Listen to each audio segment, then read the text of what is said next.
jërë ngeen jëf mbokku téléspectateur Bichri Technologie comme ni ngeen ko xamee rek ci cadre bi nga xamante ni moom la ñu nekk muy 27e édition de la foire de Dakar te bu ñu nee 27e édition de la foire de Dakar ñu gis ni gendarmerie nationale am na ci taxawaay bu mucc ayib par rapport ak déroulement bi mais aussi bu nee déroulement bi par rapport ak li nga xamante ni mooy kaaraange gi comme nag niñ ci àndee ak yéen ñaari fan yi ñu ànd ak gendarmerie nationale ngir rek gën leen a xamale ak li nga xamante ni moo tax a dëkk gendarmerie nationale mais par rapport ak loolu wutee woo leen ni kat gendarmerie nationale def na benn exposition ci biir pavillon bi nga xamante ni moom la ñuy wax pavillon brun te ku dugg ci biir pavillon brun bi gis exposition bi nga xam ne gendarmerie nationale indi na ko ku ci ne rek yaakaar naa ni sa xel dina war a mën a dal ci noonu nag moo tax ñu daal di dukkaat tey ci biir stand bi fas yéene fee amal bile entretien ak ki nga xamante ni moom la ñuy wax adjudant chef Abdoulaye Mamadou Diène en même temps conservateur du musée de la gendarmerie nationale ci noonu rek xam naa dama leen ni bàyyi mu nuyoonte ak ñi nga xamante ni ñooy suñu ay mbokku téléspectateur ak mbokku internet Bichri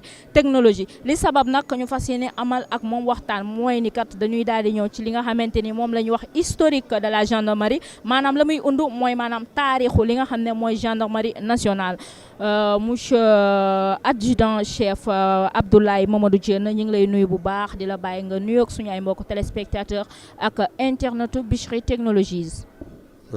Merci beaucoup de m'avoir donné l'opportunité de parler avec les téléspectateurs, les internautes et toutes les couches de la population sénégalaise pour parler de l'histoire même de la gendarmerie nationale de manière générale. Histoire de la gendarmerie nag dafa gudd dafa yàgg. Parce que booy xool gendarmerie mooy corps bi gën a yàgg ci corps yi ndax léegi bu may def sama présentation di nga ko gis unité yi jëkk a am 1850 ba bisu tey jii dafa yàgg kon donc bu ñu toogee tey jii ba comme ni nga ko waxee ci sa prélude ñu jël problème mu kaaraange teg ko jël lépp luy aar doomu sénégalais teg ko. waaye ubbi page boo xam ne bii nag pour que nit ñi ñëw ci suñu biir stand fekk fii gendarmerie ak histoire am ñu tuddee ko la gendarmerie à travers les âges la gendarmerie nationale à travers les âges muy jaar-jaaru gendarmerie depuis ay siècles et des siècles ba bisu tey jii loolu warul ump benn sénégalais ñu jox leen ko muy loo xam ne lii chaque année ñu def ko pour won leen. ñun bu weesoo suñu taxawaayu kaaraange dañoo am histoire loolu moo tax ñu def exposition bi ubbi stand bi di fi wax rek lépp loo xam ne lii histoire u gendarmerie la mais aussi di ci wax actuellement gendarmerie ni mu tëddee da ngay jël démb jël tey mooy suñu toogaay kaw nag dañuy ànd ak moom ba tey adjudant chef Abdoulaye Mamadou Diène di conservateur du musée de la gendarmerie nationale ci noonu rek dañu koy daal di jox kàddu gi rek ngir mu faram fàcceel ñu bi nga xamante ni moom la ñu jàkkaarloo ngir doore ko rek waxtaan bi. voilà très bien merci donc comme ni nga ko waxee léegi rek ci sama début introduction bi wax naa leen ko gendarmerie dafa am ay étapes yu bari yu mu dund étapes yooyu mu dund. dañ koy commencer ci étape bii ñuy wax étape bu 1850 ci atum 1850 ci la ñu sos les spahis sénégalais mooy lii ngay gis nii muy le spahi de 1850 spahi 1850 bi ku ñuy wax Youssouf Bey moo ko créé général Youssouf Bey Youssouf mooy Joseph parce que moom catholique la woon.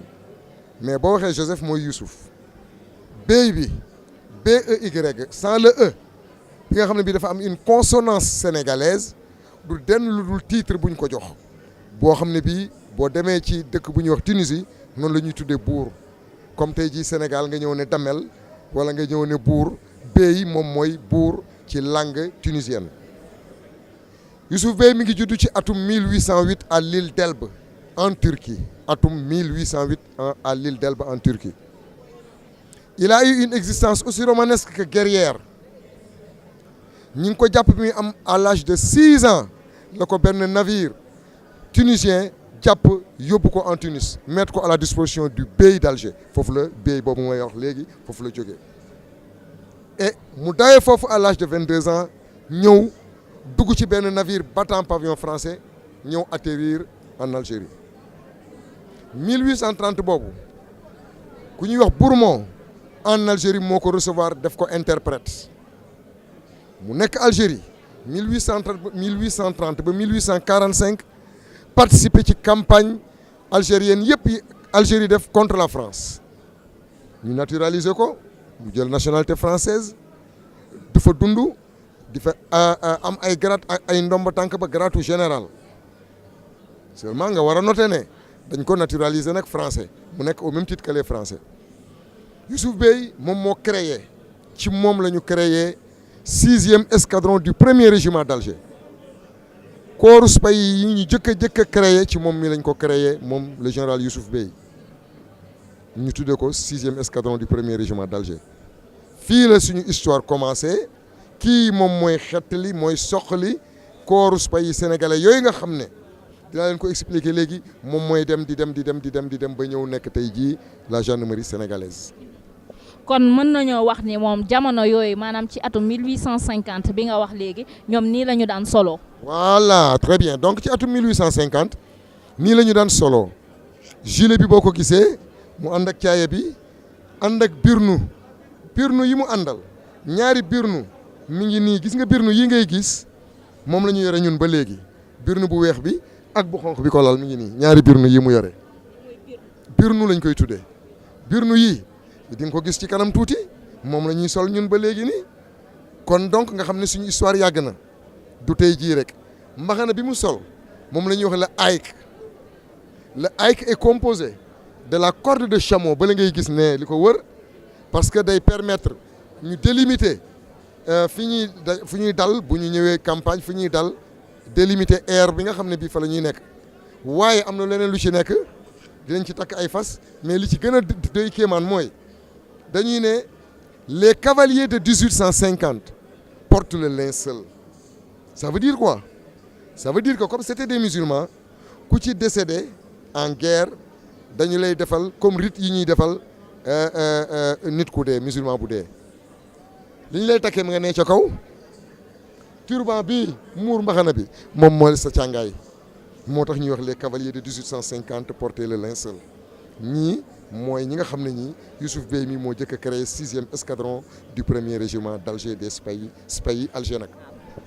voilà très bien donc bi ñu jógee ci 1850 avec le général Youssouf Bey bi créé le corps des Spahis sénégalais le 6e escadron du 1er régiment à Alger léegi nag affaire bi di évoluer ñu ñëw nag léegi ci le 1er escadron des Spahis sénégalais de Saint-Louis du Sénégal en 1880 1850 mi ngi nii mooy Youssouf Bey léegi nag ñëw nañu 1880 soo gisee Youssouf Bey ñu personnaliser ko fii c'est parce que tout a débuté à travers lui mais les autres mannequins que vous allez voir sont impersonnels mais ça définit juste la tenue bi ñu sol moom la ñuy teg fii donc bi ñu jógee 1850 ñu ñëw ci l'escadron des Spahis sénégalais de 1880 à Saint-Louis du Sénégal ñoom ñoo nekk nii nga xool bañ koy créer climat bi daf cee joué ñaari birnu yi dafay dañ pantalon bi day des lii day dañ haïk bi ma la waxoon sànq day dañ remplacé par le casque colonial muy 1850 du moins 1880 waaw muy évoluer ñu ñëw nag léegi ci 2e escadron des Spahis sénégalais de Saint-Louis toujours avec le général Youssouf Bey on était encore à Alger mais Alger jeex na 1850 jeex na ñu dugg 1880 le 1er escadron des Spahis sénégalais de Saint-Louis moo nekk nii 1902 ñëw 2e escadron des Spahis sénégalais de Saint-Louis ñëw parce que ñii pour des raisons d'ordre budgétaire problème budgétaire dañuy disparaître le 1er escadron des Spahis sénégalais de Saint-Louis du Sénégal va disparaître et laisser place au 2e escadron des pays sénégalais de Saint-Louis en 1902 voilà. léegi est-ce que mën nga ñu ñëwal ci Saint-Louis bi Saint-Louis lan moo tax Saint-Louis. lan moo tax Saint-Louis c'est simple à expliquer d'abord Saint-Louis dafa nekkoon sur le plan militaire un point stratégique mënuñu woon jotee Dakar mais tout était à Saint-Louis ba ci capitalu Sénégal ça c'est un et qui faisait frontière avec autant de pays de la sous-région ça c'est un facteur important donc rudiment de guerre la boo xam ne bii dafa amoon importance l'implantation de Saint-Louis du Sénégal c'était pas pour rien dafa nekkoon métropole ba pare nekk une région boo xam ne bii daf doon définir le Sénégal des profondeurs c'est à travers Saint-Louis loolu moo tax mu nekkoon aussi une capitale militaire au-delà de son rôle de capitale administrative Saint-Louis était une vraie capitale militaire donc dafa amoon sur le plan stratégie de guerre une importance capitale loolu moo tax ñu ñëw implanté wu à Saint-Louis du Sénégal il est plus facile de quitter Alger en passant par la mer et atterrir à Saint-Louis du Sénégal que de quitter Alger et venir à Dakar. Quitté en 1850 Alger ñëw 1880 premier escadron de Saint-Louis 1902 ñu jël deuxième escadron de Saint-Louis parce que pour des problèmes d'ordre budgétaire le premier escadron de Saint-Louis va disparaître et donner place au deuxième escadron de Saint-Louis du Sénégal mu nekk nii en 1902 muy évoluer on va avancer di avancer ba 1908 lan moo am 1908 c'est l'escadron des pays sénégalais du Tchad. Quand je dis l'escadron des pays sénégalais du Tchad, ça ne veut pas dire que c'était des Tchadiens qui étaient là-bas. Les pays étaient des cavaliers. Ils avaient tendance à bouger. Ils avaient tendance à montrer leur force. Ils avaient tendance à montrer leur suprématie. Ce qui a fait que l'escadron s'est déplacé jusqu'au Tchad, mais avec toujours la même composition, à savoir des Sénégalais, des Soudanais actuels, République du Mali, des Guinéens, des Maliens, des Gabonais. Et c'est cet escadron-là qui va s'émouvoir vers le Tchad. Nous avons escadron des pays sénégalais de Tchad en 1908. Ça ne veut pas dire que c'était des Tchadiens, je répète encore. C'est par rapport à leur mouvement et par rapport au lieu d'implantation de cet escadron qu'on l'a appelé l'escadron des pays sénégalais du Tchad. Et je précise, escadron des pays sénégalais du Tchad. Ça veut tout dire. Exactement. On continue. Vous savez, la manie des cavaliers, ils ont tendance à bouger. On est au Tchad en 1908. Maintenant, qu'est-ce qui va se passer? Ils vont vers le Maroc pour créer l'escadron des pays sénégalais du Maroc avec la tenue sable que vous voyez ici. En 1912. Je me répète, ils quittent l'escadron des pays sénégalais du Tchad en 1908 et ils viennent s'implanter au Maroc en 1912 en créant l'escadron des pays sénégalais du Maroc avec leur tenue sable mooy bi. kon pour wax ni maanaam uniforme bi tenue bi moom lañ doon sol bi ñu amee implantation foofu ca Maroc.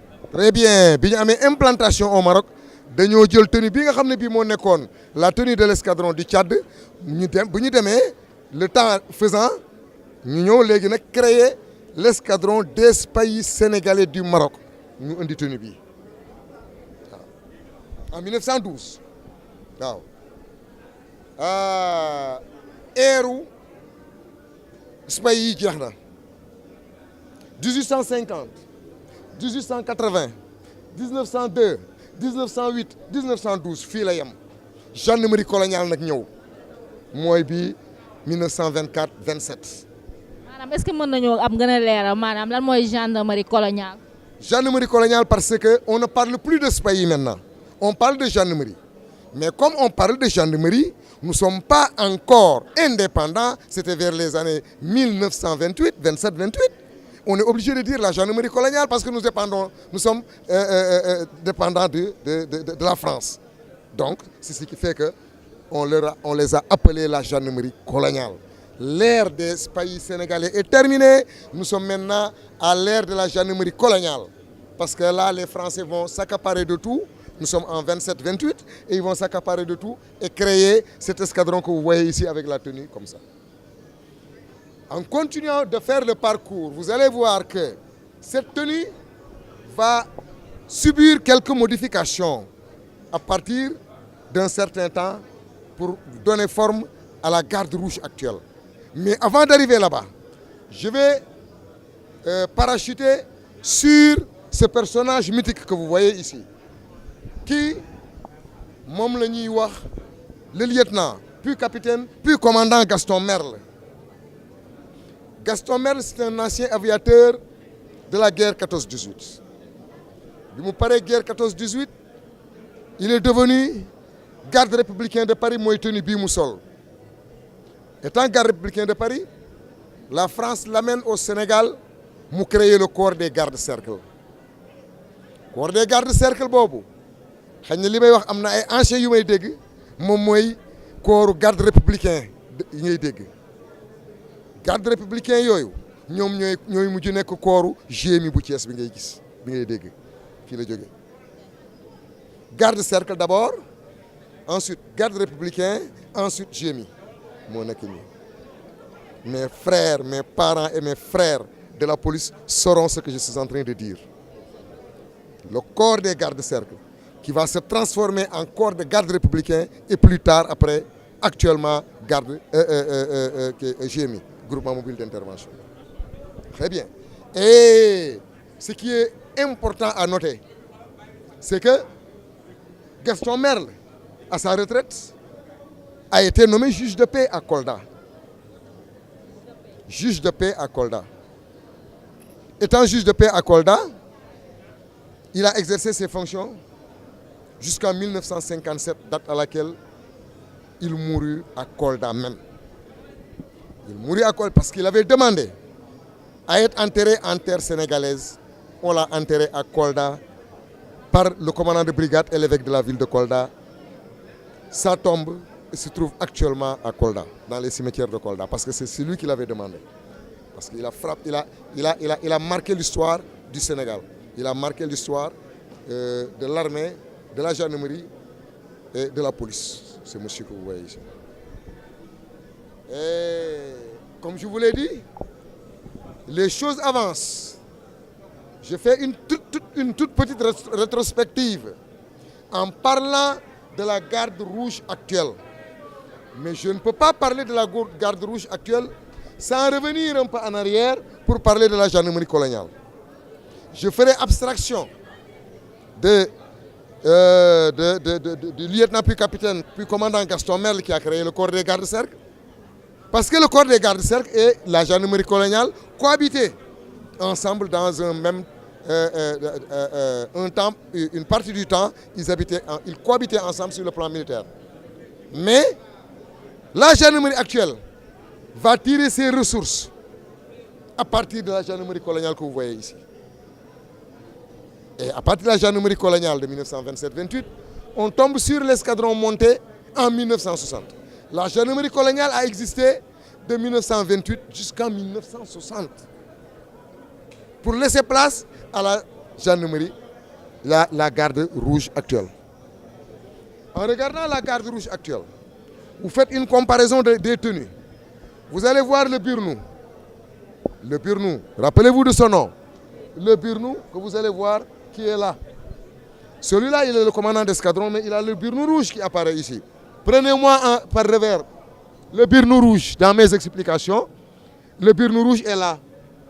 Ce Birnou rouge provient de la période de 1928 avec la gendarmerie coloniale que vous voyez ici. Vous prenez ce que vous dites, vous le dites le bouffant, pantalon bouffant ou je ne sais quoi. Nous, on le dit le pantalon serwal. Serwal. Le pantalon serwal est tiré du pantalon que portaient les gendarmes coloniaux, mais cette fois-ci avec quelques modifications. Les modifications à travers ce qu'on appelle ici, avec les arabesques. Ce qu'on appelle, le dessin que vous voyez ici, s'appelle arabesque. Ils ont pris le pantalon de 1928 pour en faire un pantalon que vous voyez ici, mais pantalon serval avec arabesque. Voilà les arabesques, c'est les dessins que vous voyez ici. Vous prenez la chéchia de 1960 à nos jours, comparé à la chéchia de 1927-28, qu'est-ce qui les différencie? C'est toujours les arabesques dorées. Ça, la bande d'élite, elle est là. Ça, c'est un officier, c'est pourquoi la bande a un peu changé. Et la grenade est là, vous la voyez là-bas. Donc, c'est une continuité dans le temps par rapport à la tenue. Oui, la gendarmerie coloniale, la gendarmerie actuelle depuis 1960 à nos jours. Après, maintenant, vous avez l'escadron moto est monté. Donc, les cavaliers et les motocyclistes qui partagent en même temps ce qu'on appelle la garde présidentielle, actuelle garde présidentielle composée des escadrons montés et moto. Les cavaliers ont été les premiers à être mis en place, mais suivis après dans le même temps par l'escadron des motocyclistes. C'est en quelle année l'escadron moto? C'est presque, il n'y a pas une différence d'un an. Parce que, si je me souviens bien, le dernier gouverneur qui était ici, avant l'arrivée de Senghor, qui se trouvait être Pierre Messmer, en quittant le palais en 1960, a été escorté par des motocyclistes et des cavaliers. Donc un effectif mixte avec des Français et des Sénégalais. Donc l'escadron monté a suivi le processus, mais ça n'a pas tardé par rapport à la création de l'escadron moto qui était dans le même ordre d'idée. Voilà. Et maintenant, après cet escadron, nous avons les escadrons spécialisés. Dans les escadrons spécialisés, je parlerai d'abord de la Légion de gendarmerie d'intervention, la LGI. Une unité de réserve générale mise à la disposition de Monsieur le Président de la République. Spécialiste qui a comme mission principale le service d'ordre, le service de maintien de l'ordre et le service de rétablissement de l'ordre. C'est des phases du service de maintien de l'ordre. Service d'ordre, une foule calme. Service de maintien de l'ordre, une foule plus ou moins mécontente. Et service de rétablissement de l'ordre, une foule houleuse. Ce sont ces gens-là que vous voyez ici qui vont faire face à la population lors des mouvements de grève et autres. C'est leur mission principale. Et vous voyez l'élément là avec son bouclier.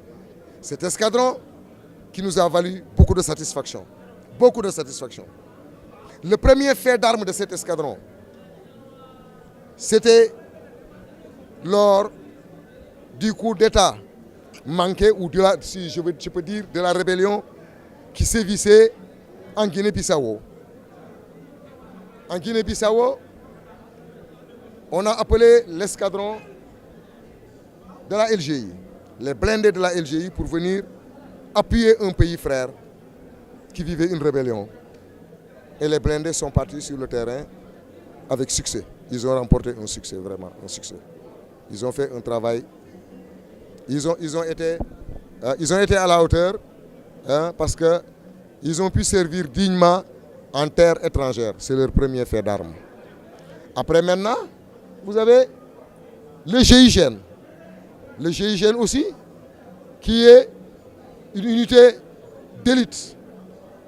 Une unité d'élite formée pour faire face à toute action criminelle, le grand banditisme, la criminalité transfrontalière et toute forme d'acte de banditisme. C'est une unité qui nous vaut beaucoup de satisfaction.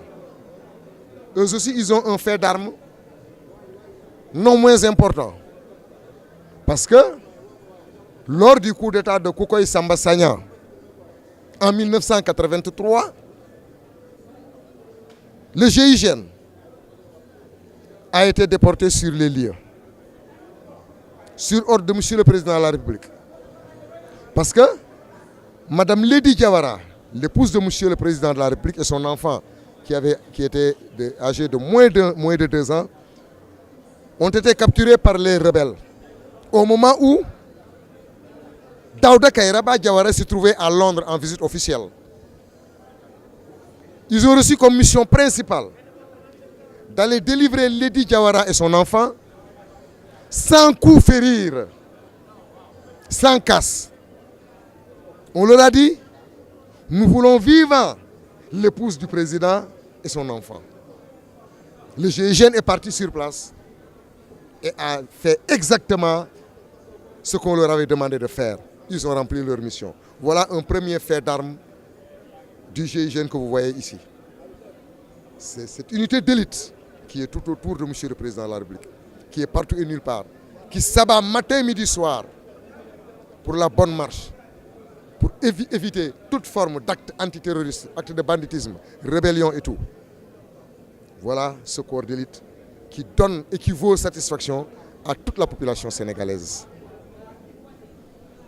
Après le GIGN, je vous parlerai du Sinogroupe, mais en parlant du Sinogroupe, je vous renvoie en même temps vers la caméra vidéo que vous voyez là-bas. Spécialiste, d'abord composé de chiens spécialement aptes sur le terrain à rechercher tout ce qui est prohibé. Ils sont au port, ils sont à l'aéroport, ils sont capables de délivrer, ils sont capables, même le rap d'enfants, ils sont mêlés là-dedans pour cette opération. Le Sinogroupe donne satisfaction au commandement à travers son rendement. Dans certains endroits, même au niveau de certains hôtels et autres, ils participent activement à la sécurité du pays, à la tranquillité des citoyens. Avec leurs chiens renifleurs, ils sont capables de neutraliser le plus grand bandit. Regardez la septisation là-bas. C'est un lieu où ils sont, on les fait rentrer là-bas, histoire de leur faire connaître l'odeur. On les fait travailler par étapes pour leur faire découvrir tout un tas d'environnements qui peuvent leur permettre d'effectuer correctement la mission dévolue. Les élèves gendarmes. Mais cette école a subi beaucoup de transformations. Sur le plan d'implantation du lieu d'abord, parce qu'au départ, l'école était basée d'abord à la Médina, à la caserne de la Médina, actuelle caserne Samba Diéry Diallo.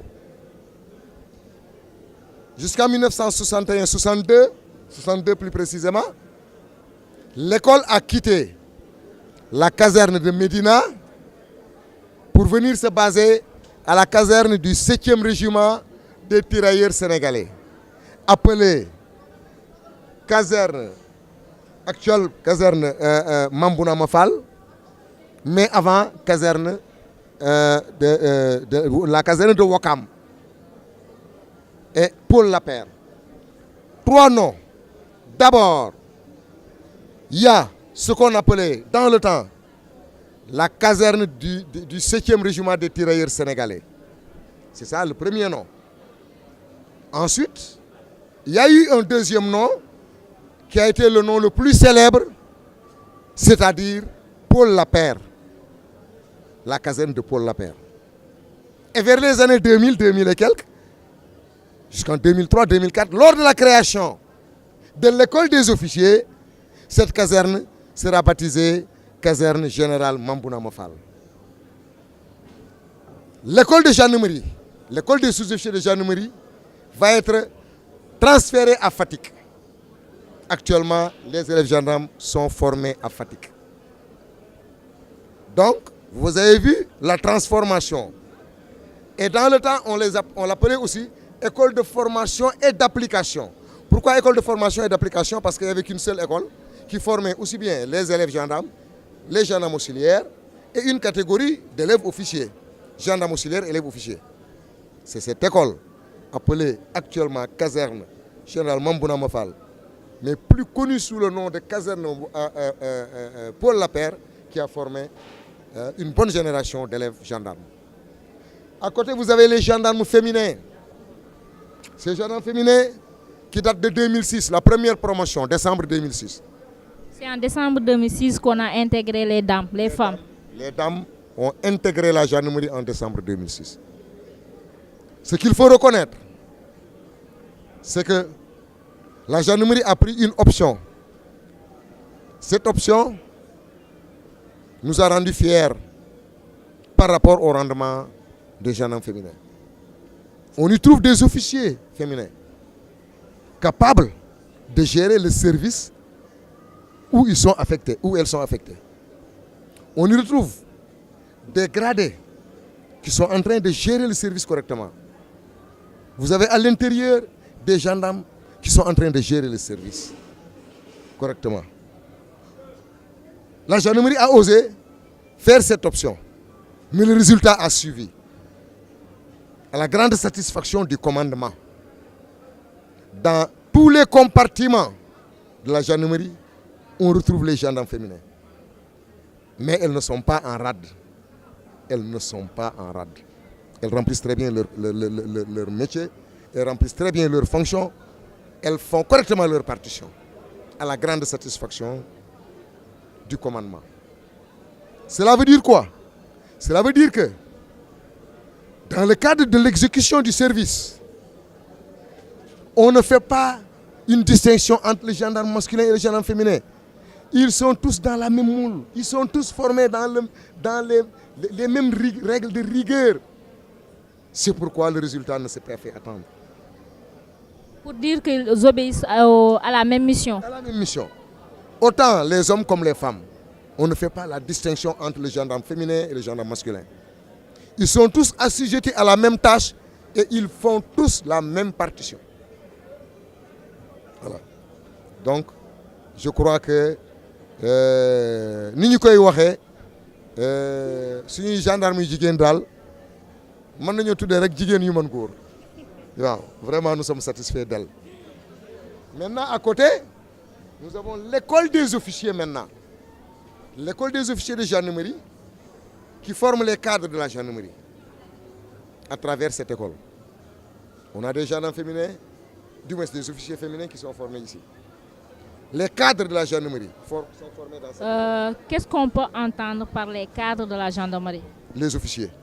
On a dans nos rangs des officiers qui sont formés ici dans cette école. Et le système de recrutement de ces officiers, il y a 3 critères. D'abord, avoir un diplôme d'ingénieur qui vous permet d'accéder à l'école en tant qu'élève officier, diplôme d'ingénieur. Donc ça, c'est une cooptation directe. Ou bien avoir le master, licence master, pour venir au concours direct. Ou bien être dans le concours professionnel à travers la catégorie de gendarmes dans les rangs, titulaire de baccalauréat et de certains diplômes militaires et ayant au moins 6 ans d'expérience dans le grade de gendarme, dans le métier de gendarme. Donc il y a 3 types de recrutement.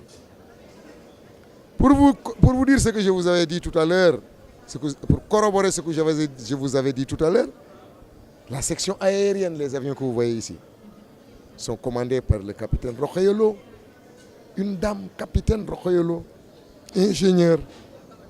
C'est celle-là qui commande la section aérienne. Pour vous dire que nous sommes actuellement face à une armée de métiers où chacun exerce le métier, sa spécialité, son domaine, sans distinction de race ni de sexe. Madame, voilà ce que je peux vous dire dans le cadre de l'histoire de la gendarmerie, de l'histoire de notre institution.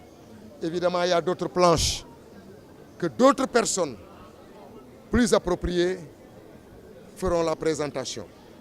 Mais dans le cadre de l'histoire de notre institution, voilà ce que je peux vous donner comme référence.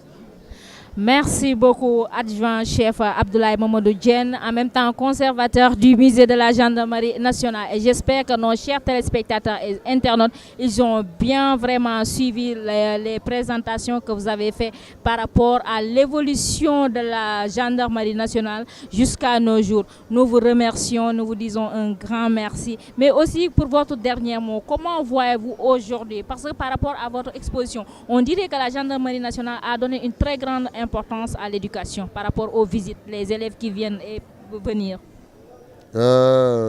Très bien. D'abord, c'est moi qui vous remercie de m'avoir tendu le micro.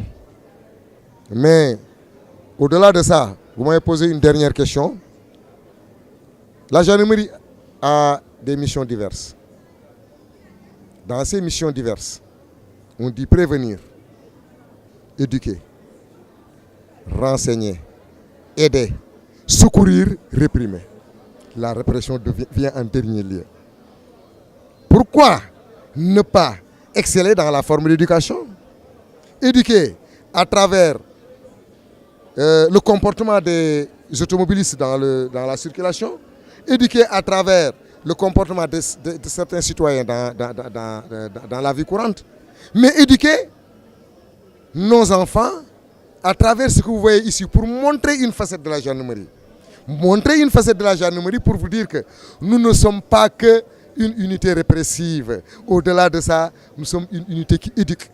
Aujourd'hui, je me donnerai corps et âme pour expliquer à un élève ce que c'est que la gendarmerie, quelles sont les missions dévolues à la gendarmerie, quelle est l'histoire de la gendarmerie. Ça forge l'esprit de cet élève-là. Ça le motive à avoir un comportement beaucoup plus citoyen. Ça le motive à avoir un comportement qui s'y est par rapport à un citoyen dont la nation compte sur cet élève ou sur cet enfant-là. Voilà le but recherché par la gendarmerie. Et je vous le répète encore, nos missions sont diversifiées. Prévenir, éduquer, renseigner, aider, secourir et réprimer vient en dernier lieu. Voilà la réponse. kon nag jërëjëf mbokku téléspectateurs yi ci fàttali rek moom adjudant chef Abdoulaye Mamadou Diène moom lañ doon dalal ngir rek mu xamale ñu ak li nga xamante ni moom la ñuy wax historique de la gendarmerie waaye la muy undu mooy la nga xamante ni mooy taarixu gendarmerie ñu koy santaat bu baax di ko gërëm di leen jox daje incha allah ba ëllëg ci beneen étape boo xamante ni li ko tax a jug rek mooy ànd ak yéen ngir xamale leen ak gendarmerie nationale.